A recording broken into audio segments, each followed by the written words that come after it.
Hello everyone, welcome to the Week 5 edition of the Commissioner's Corner. My name is James Seagraves as always, and I'm going to be taking you through what happened in Week 4 of the Michigan Ultimate Survivor League. We had one massive game with the number 1 team in the nation facing off against the number 6 team in the nation. Who won that game? How did the Squadrels do? They were crushing it in points. I mean, who did what? We'll talk about it. Who's the new number 1 team? That's the real question on everyone's mind. Let's get it going. It's tearing up my heart when I'm with you. But when we are apart, I feel it too. And no matter what I do, I feel the pain. With or without. Alright everybody, yes indeed, a lot of action in the MUSL League this week. Some very good performances, some complete letdowns. Every week that happens, in case you can't tell, I say that every week too. So real quick, let me just go down the bottom. We didn't do this last week with Richard being here. But I'm going to do this week because we need some spill to let everyone know just where they stand. We're going to do the bottom 10 teams in the league right now. And coming in number 71 with a record of 1-3 and 0-1 in conference, which you will find that is going to be the case with all these people, is going to be Team Wilby. They've scored 225 points this year so far. Number 72, my wife's team, It's On Like in Damakong, 1-3 and 213 points. Number 73, Sagnassi's Notch Above Top Notches. Number 74, his brother, Killer Miller. Number 75, Joe Buck Yourself. Number 76, Team Nickisher. And, well, Joe Buck Yourself and Team Nickisher are both 0-4, by the way. Team 77, the Colorado Mountain Oysters, also 0-4. Team 78, William Shatnerface, last year's champion, looking really like a shat in his own face. He's 0-4 with 239 points. Number 79, the Moose Knuckles. Where you been there, Mr. Dowdy? You've scored a whopping 200.5 points. And number 80, the Community Action Heroes. As the team gets passed around from place to place, people making lineups for them since nobody owns that team directly. That being said, the person making the lineup this week has promised to make it worthwhile. So, that's the bottom 10. Let's look at the top 20 now, going quickly from 20 to 10. Number 20, he's in the top 20 for the first time in his life. Tom Farmer's Ray Rice told her twice. Number 19, the first of 2 Ypsilanti teams in the top 20. Ypsilanti Fighting Gophers, they're 3-1. Number 18, 52 Shades of Clay, Bonnie Monahan's team back in the top 20 after a couple weeks off. Number 17, who was number 17 last week as well, Unleash the Craggle, way to stay consistent, Wayne Williams. Number 16, back in the top 20 again, the Apache Chiefs. They actually won with style this time, not by 1 point or half a point. Number 15, Cheechki. They're 3-1. They've racked up 280.5 points. Number 14, the other Ypsilanti, crosstown rival to the Fighting Gophers, with the Ypsilanti Pipsqueaks. They're 3-1. All they seem to be 3-1. Number 13, Leave It to Beavers. They were 13 last week as well, I think. Number 12, Unclaimed Baggage. They are 3-1. Number 11, the Symphony of Destruction, aka FKA, the Gambler. So those are your top teams 11 through 20. Now to get in the top 10. Number 10, Plaxidental Discharge. They're 3-1. They've scored 301 points. Obviously 1-0 in their division.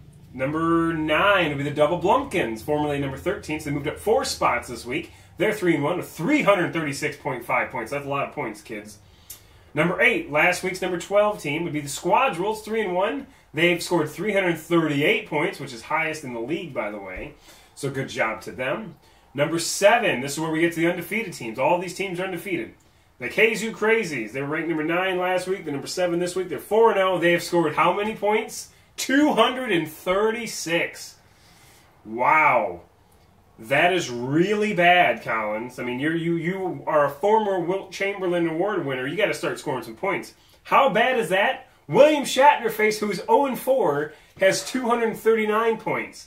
Kazoo Crazies, 4-0, 236 points. That's right. William Shatnerface has scored more points than you, Collins. So get it together, man. All right, number 6. Moved up 5 spots from number 11 last week. Dardar's Dandies, 4-0, 251 points. Number 5, moving up a little bit. Now You See Me, Now You Don't, 4-0, 261.5. He's not a fan of these rankings, but I'll explain why they're important. He defeated the number 1 team in the nation. If this was actual college football, he probably would be number 1, but it's not.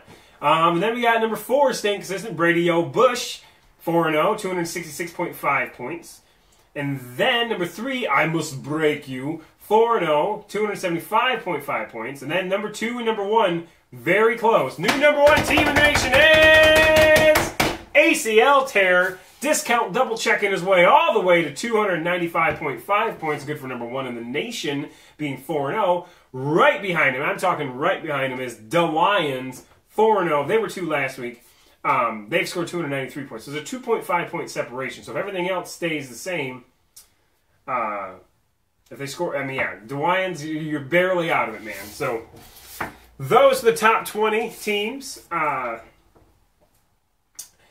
Not a lot to be said there. The only thing is that, you know, these rankings, while some people may think they are pointless, they are not pointless because they do a good job of gauging where you actually are.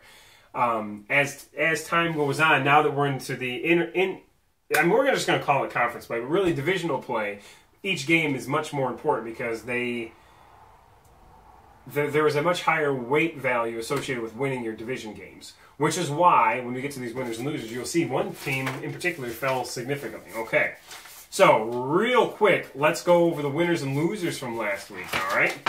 First of all, winner number 1, ACL Tear. How can you deny this guy? He was number 8 last week. He's number 1 this week. Number 1 ranking. Plus, he scored 109.5 points this week in his victory. So that's the highest point total of the season. It's one of the highest of all time. I believe it's 3rd of all time. So good job to ACL Tear. Number 2, Brady O'Bush. He's another winner. Or she, I should say, is a winner. That is Ashley Cromwell's team, who was down to beast mode, but scored a victory thanks to Rob Gronkowski's complete garbage time touchdown. He caught a touchdown when the Chiefs were just manhandling the Patriots there. They were down 41-7, I believe, and Gronkowski caught a meaningless touchdown to him, but it meant a lot to Ashley Cromwell, securing her the victory. She won 63.5-63 in that game. Thank you, Gronkowski. Another winner this week, it's going to be Ray Rice. Told her twice. You know, this is a guy who, through extenuating circumstances, missed the first week of the season. Came in, changed his team name, and he's won 3 straight games, I believe. Well, he's 3-1 regardless. He's cracked the top 20, so welcome to the top 20, Tom Farmer. And number 4, these are some more winners. Brandon Roy's Knees and San Antonio Sasquatch. You might not have won your game. You might have won your game. I don't know on that one, really, because there's so many teams to keep track of. But what you did do, and why you're a winner this week, is that both of you guys had the prophetic vision of starting Eli Manning in what will certainly be his best game of the year.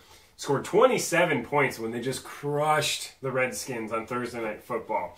2 teams started him. Brandon Roy's the San Antonio Sasquatch. Good looking out. Good scouting, absolutely.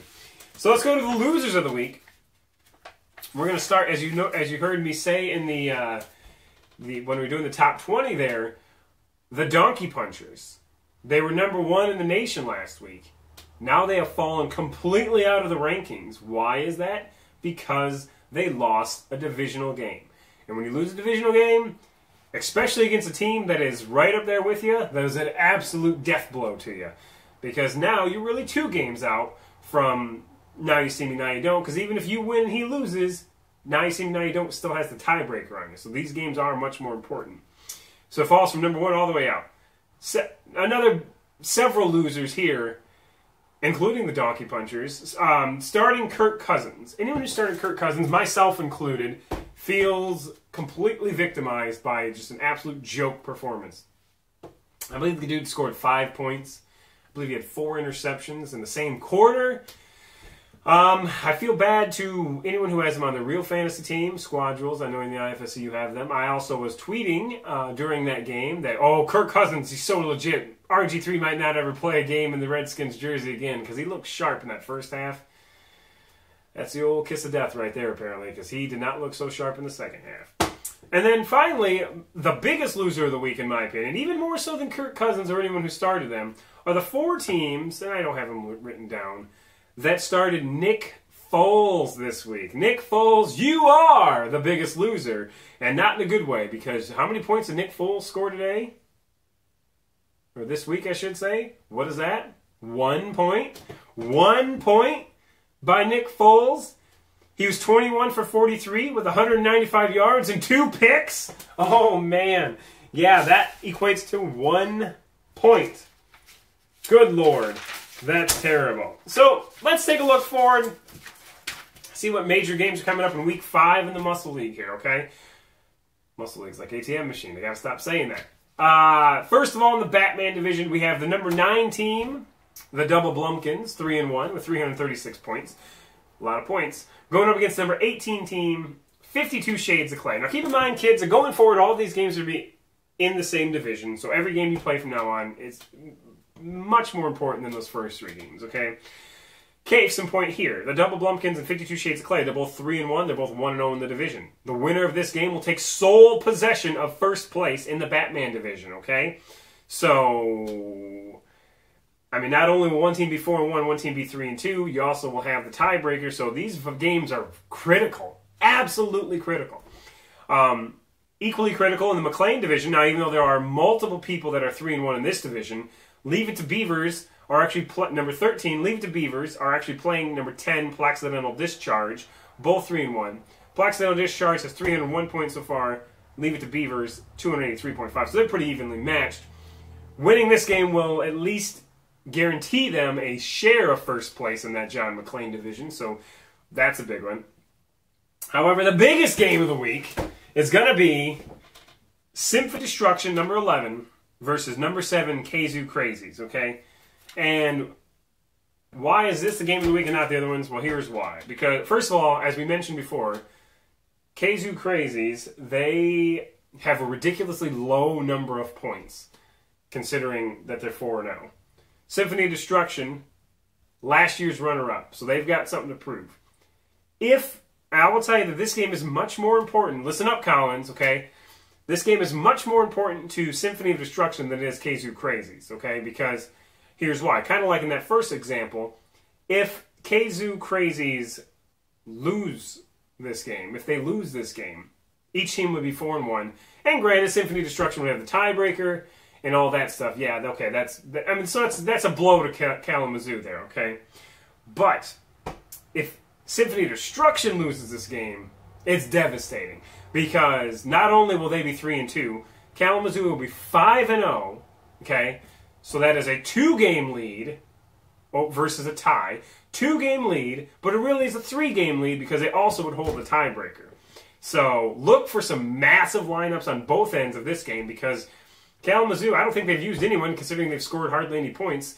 Symphony Destruction knows how big this game is, at least if they're watching this podcast. So that'll definitely be the game to watch this week. Yeah. That's about it in terms of what's going on. Hopefully next week we'll have a co-host, although our schedules are completely all over the place these days. So, yeah, tune in. Good luck, everybody. I'm wearing pajama pants. I'm out.